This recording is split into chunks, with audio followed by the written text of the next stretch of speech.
कुंभ मेले का नाम सुनते ही आंखों के सामने भक्ति, आस्था और साधुओं का दृश्य उभर आता है। लेकिन इस बार महाकुंभ 2025 में कुछ ऐसा हुआ जिसने सभी को हैरान कर दिया। आस्था के इस पवित्र स्थल पर एक अघोरी बाबा ने जो किया वह सोच से परे है।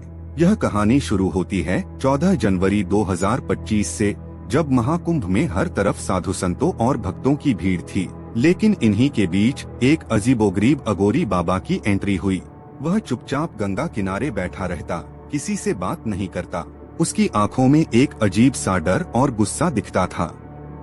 लोगों ने सोचा कि वह कोई सामान्य साधु है, लेकिन हकीकत इससे बिल्कुल अलग थी।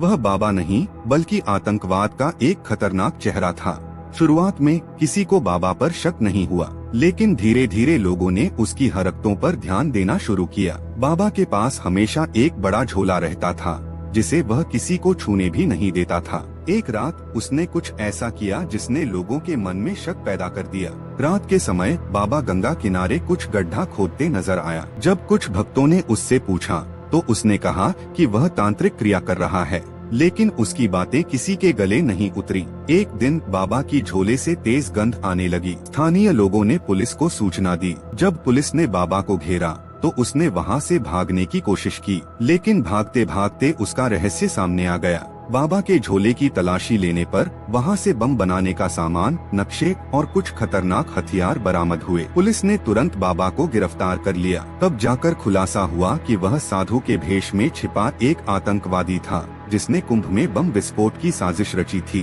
पुलिस की जांच में पता चला कि यह आतंकवादी बाबा देश में धार्मिक स्थलों पर आतंक फैलाने की साजिश का हिस्सा था। उसकी योजना थी कि वह कुंभ मेले में लाखों श्रद्धालुओं के बीच तबाही मचाए, लेकिन समय रहते उसकी साजिश को नाकाम कर दिया गया। इस घटना ने सबको झकझोर कर रख दिया। यह दिखाता है कि आतंकवादी किसी भी रूप में आपके सामने आ सकते हैं, यहाँ तक कि साधु संतों के भेष में भी। महाकुंभ जैसे धार्मिक आयोजनों में करोड़ों लोग आते हैं, लेकिन इस घटना के बाद हर व्यक्ति को सतर्क रहना होगा। यह हमारी जिम्मेदारी है कि हम किसी भी संदिग्ध गतिविधि की सूचना तुरंत अधिकारियों को दें। आइए हम सब मिलकर यह प्रण करें कि अपनी आस्था की रक्षा करेंगे और आतंक के खिलाफ एकजुट रहेंगे। यह कहानी सिर्फ एक चेतावनी है। महाकुंभ आस्था का प्रतीक है, लेकिन इसे सुरक्षित रखना हमारी जिम्मेदारी है। अगर यह कहानी आपको सोचने पर मजबूर कर रही है तो इसे लाइक और शेयर करना न भूलें, और ऐसे ही रहस्यमयी और सच्ची कहानियों के लिए हमारे चैनल को सब्सक्राइब करें।